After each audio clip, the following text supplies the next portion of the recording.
Eron so'nggi rasmiy xabarlar va geosiyosiy o'zgarishlar. Assalomu alaykum. Yaqin Sharqning markaziy nuqtasi bo'lgan Eron atrofida voqealar rivoji keskinlashmoqda. Rasmiy Tehronning so'nggi bayonotlari va mintaqadagi yangi strategik qadamlar dunyo hamjamiyati diqqat markazida. Bugun biz Eron haqidagi eng so'nggi va rasmiy yangiliklarni tahlil qilamiz. Kanalimizga obuna bo'ling, biz boshladik. Eron rasmiylari so'nggi bayonotlarida mintaqadagi keskinlik uchun javobgarlikni g'arb davlatlariga yuklamoqda. Xususan, Eron oliy rahbariyati har qanday tashqi tahdidga munosib javob qaytarishga tayyorligini yana bir bor tasdiqladi. Rasmiy Tehron o'z suverenitetini himoya qilish uchun harbiy salohiyatini oshirishda davom etishini bildirdi. Rossiya va Xitoy bilan hamkorlik. Diplomatik maydonda Eron Rossiya va Xitoy bilan strategik sheriklikni yanada mustahkamlamoqda.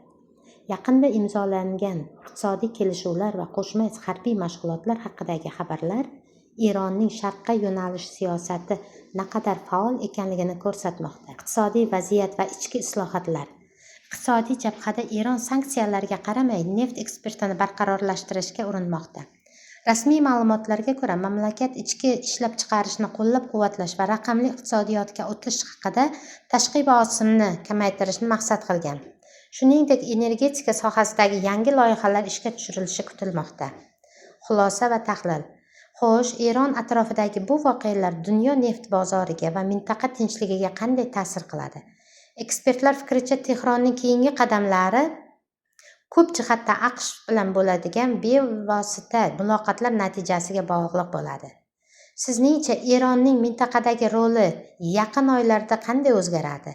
Fikrlaringizni kommentariyada qoldiring. Videoga like bosishni va kanalga obuna bo'lishni unutmang. Keyingi videolarda ko'rishguncha